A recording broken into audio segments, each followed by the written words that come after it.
Hello बच्चों। CBSE class 10th history chapter 1 the rise of nationalism in Europe.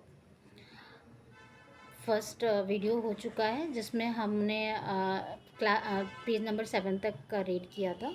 अभी page number 8 the making of nationalism in Europe हम लोग start करेंगे।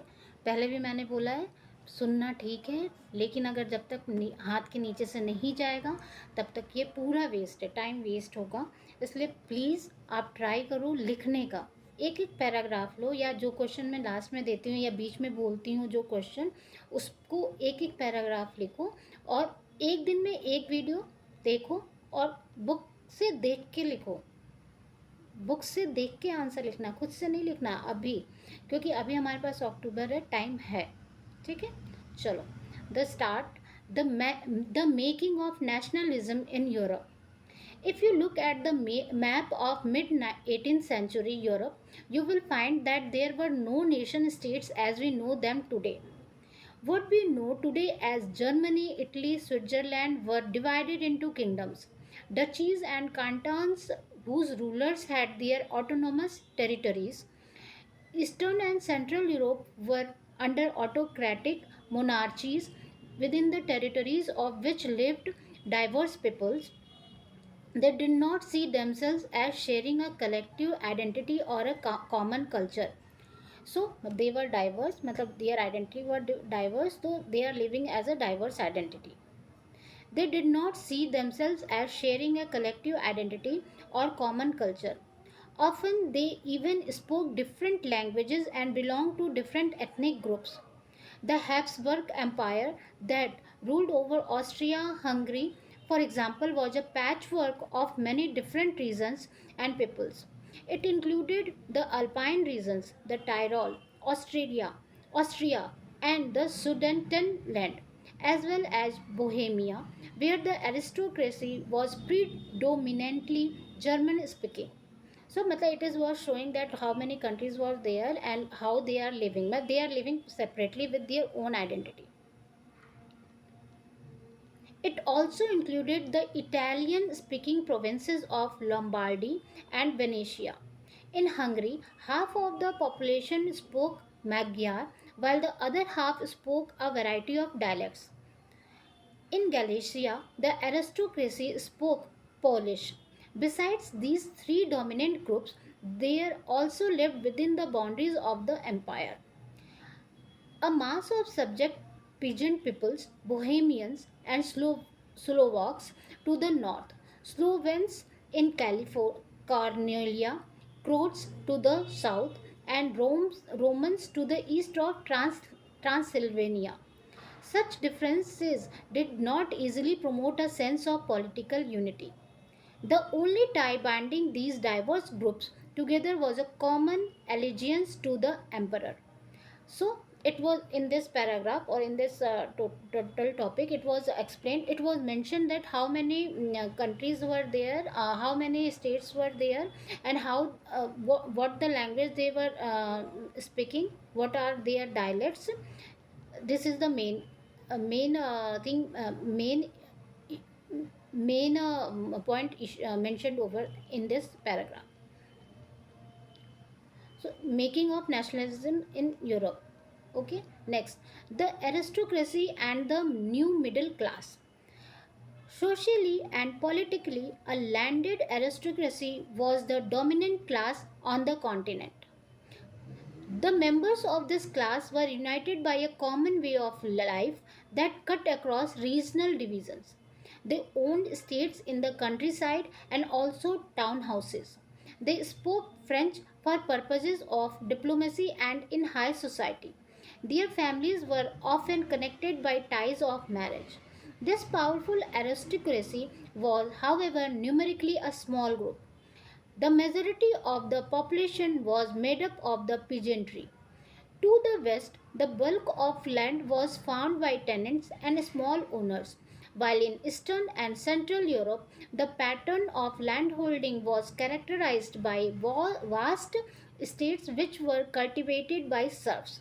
So, it was the middle class. Nowadays also middle class is prominent in that era also. They spoke French. Some aristocracy or middle class people were there, which live in town size, countryside, and also townhouses. Their main language was French, and they were known to be in high society. But the main work, the peasantry work, or majority of the population was made up of peasantry. उसके बाद after that, to the west, the bulk of the land was farmed by tenants and small owners, while in eastern and central Europe, the pattern of landholding was characterized by vast estates which were cultivated by serfs. Now, in Western and parts of Central Europe, the growth of industrial production and trade meant the growth of towns and the emergence of commercial classes whose existence was based on production for the market. Industrialization began in England in the second half of the 18th century. Now, the Industrial Revolution came into existence. But in France and parts of the German states, it occurred only during the 19th century. In its wake, new social group came into being, a working class population and middle class made up of industrialists, businessmen, professionals. In Central and Eastern Europe, these groups were smaller in number till late 19th century. It was among the educated, liberal middle classes that ideas of national unity following the abolition of aristocratic privileges gained popularity. ना आप लोग ये सोचोगे कि इतना कैसे याद करेंगे, ईस्टर्न वेस्टर्न साउथ सेंट्रल। ये बहुत बड़ी बात नहीं है, आप लोग 2-3 बार इसको सुनो और 2-3 बार देखो, 1-2 बार लिखो, तो आपको ये समझ में आ जाएगा। You will get this, it will go into your mind. Don't worry कि एग्ज़ाम में क्या होगा, बट अभी से प्रैक्टिस करो।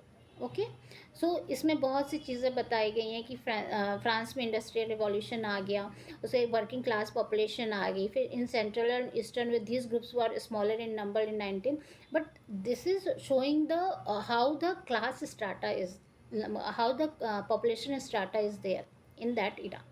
Now, what did liberal nationalism stand for? Ideas of national unity in early 19th century. Europe were closely allied to the ideology of liberalism. The term liberalism derives from the Latin word liber, meaning free. For the new middle classes, liberalism stood for freedom for the individual and equality of all before the law. Politically, it emphasized the concept of government by consent. Since the French Revolution, liberalism had stood for the end of autocracy and clerical privileges, a constitution and representative government through parliament. 19th century liberals also stressed the inviolability of private property. So, what is liberalism? We know liberal means liber means freedom in Latin, and from there they took this word. And this is mainly in this paragraph, it is mainly written that this is mainly because of the middle class people, which stood for the freedom for themselves.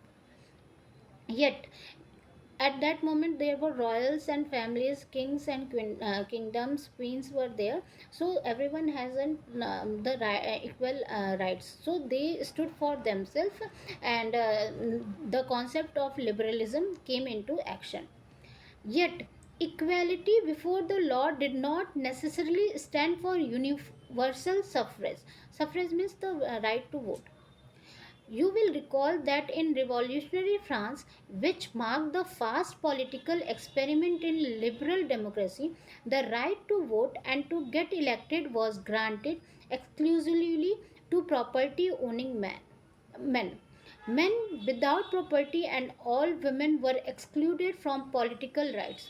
In that time, the person with high value lands and larger amount of lands were have the right to vote.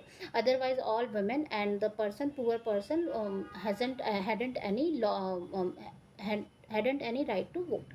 This is written over there. However, the Napoleonic Code went back to limited suffrage and reduced women to the status of a minor. subject to the authority of fathers and husbands. The same condition which we know about the women conditions. So, however, the Napoleonic was limited to suffrage and reduced women to the status of minor, means there were no special right to the women. Throughout the 19th and early 20th centuries, women and non-propertied men organized opposition movements demanding equal political rights. But they when came to know, they know, but when they realized that they can stand for themselves, they started to protest against them, against the higher authorities. In the economic sphere, liberalism stood for the freedom of markets and the abolition of state imposed restriction on the movement of goods and capital. During the 19th century, this was a strong demand of the emerging middle classes. Let us take the example of the German speaking regions in the first half of the 19th century. Napoleon's administrative measures had created out of countless small principalities of confederation of 39 states. Each of these possessed its own currency and weights and measures. Now till now it was showing in this paragraph, it is mentioned that women's and the person without any property, poor people, hasn't any right to vote, and then they demonstrate and protest against them. Now it is I am going to read about how the 39 states work, and what is the consequences of 39 states, kind of. Each of these possessed its own currency, means 39 states were there, so 39 state own currency were there, and weights and measures. See, right now we have 1 kilometer, 1000 meter, it is all over the world, but at that moment maybe something different was there. I am just taking the example. A merchant traveling in 1833 from Hamburg to Nuremberg to sell his goods would have had to pass through 11 custom barriers and pay a custom duty of about 5% at each one of them. Think अभी हमें कोई एक ये tax लगता है, तो हमारा कितना कस्टम ड्यूटी कितना इंक्रीज हो जाता है अगर कोई बाहर से देश से लाते हैं. At that moment 11 custom barriers were there and 5% of each of them were charging. So the value of the product get risen up ना, because of these customs and extra custom duties. Duties were often levied according to the weight or measurement of the goods. Also, see, abhi different measurement, different goods, different weights. That also that was also a concern. As each region had its own system of weights and measures, this involved time consuming calculation. So, firstly, they have their own. So, one have to change in the another. It is time consuming also, and by monetary losses also there. The measure of cloth, for example, was the LA, which in each region stood for different length. An LA of textile material bought in Frankfurt would get you 54.7 centimeter of cloth. In men's it is 55.1 centimeter. In Nuremberg 65.6 centimeter. In Freiburg 53.5 centimeter. See, only one measure is there, but different measurement is given in different states. Okay. Such conditions were viewed as obstacles to economic exchange and growth by the new commercial classes, who argued for the creation of a unified economic territory allowing the unhindered movement of goods, people, and capital. So this is the this because of this is a major setback. Now people have to spend more for the same thing. So this is the main concern over that time for the people.